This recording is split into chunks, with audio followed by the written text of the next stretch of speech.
Shalom, selamat pagi. Perkenalkan, nama saya John Pakpahan. Hari ini hari Senin, tanggal 9 Maret 2020. Pada pagi hari ini saya akan bicara dengan tema ahli kitab tidak mendapat karunia Allah kalau tidak beriman kepada Muhammad.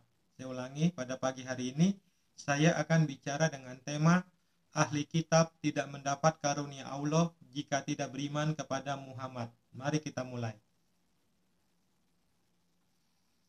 Ahli kitab tidak mendapat karunia Allah jika tidak beriman kepada Muhammad. Kita lihat Al-Quran surat 57 Al-Hadid ayat 29. Kami terangkan yang demikian itu supaya ahli kitab mengetahui bahwa mereka tidak mendapat sedikit pun akan karunia Allah jika mereka tidak beriman kepada Muhammad. Dan bahwasanya karunia itu adalah di tangan Allah. Dia berikan karunia itu kepada siapa yang dikehendakinya, dan Allah mempunyai karunia yang besar. Ini penjelasan saya terhadap Al-Quran surat 57 Al-Hadid ayat 29 ini. Ini kutipan ayatnya, supaya ahli kitab mengetahui bahwa mereka tiada mendapat sedikit pun akan karunia Allah jika mereka tidak beriman kepada Muhammad. Orang Kristen dan orang Yahudi ahli kitab harus beriman kepada Muhammad SAW.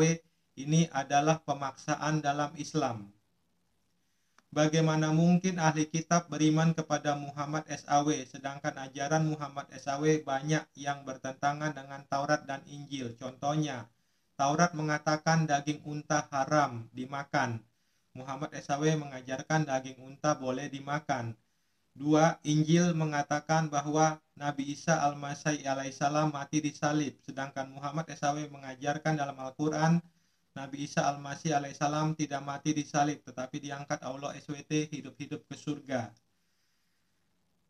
Ahli kitab tidak mendapat karunia Allah jika tidak beriman kepada Muhammad SAW. Saya ulangi, ahli kitab tidak mendapat karunia Allah jika tidak beriman kepada Muhammad SAW.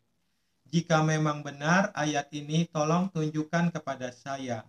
Di mana tertulis dalam Al-Quran, di surat apa, ayat berapa, Muhammad SAW waktu dilahirkan Aminah ibunya diberi nama Muhammad. Saya ulangi sekali lagi.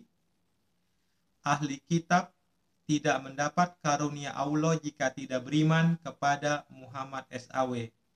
Jika benar yang dikatakan Al-Quran ini, tolong tunjukkan kepada saya di mana tertulis dalam Al-Quran, di surat apa, ayat berapa, Muhammad SAW waktu dilahirkan ibunya Aminah diberi nama Muhammad oleh orang tuanya. Kalau Al-Quran tidak bisa menjawab, maka pernyataan Al-Quran bahwa ahli kitab tidak mendapat karunia Allah jika tidak beriman kepada Muhammad adalah bohong dan dusta besar belaka. Tunjukkan kepada saya siapa nama asli Muhammad SAW waktu dilahirkan Aminah ibunya.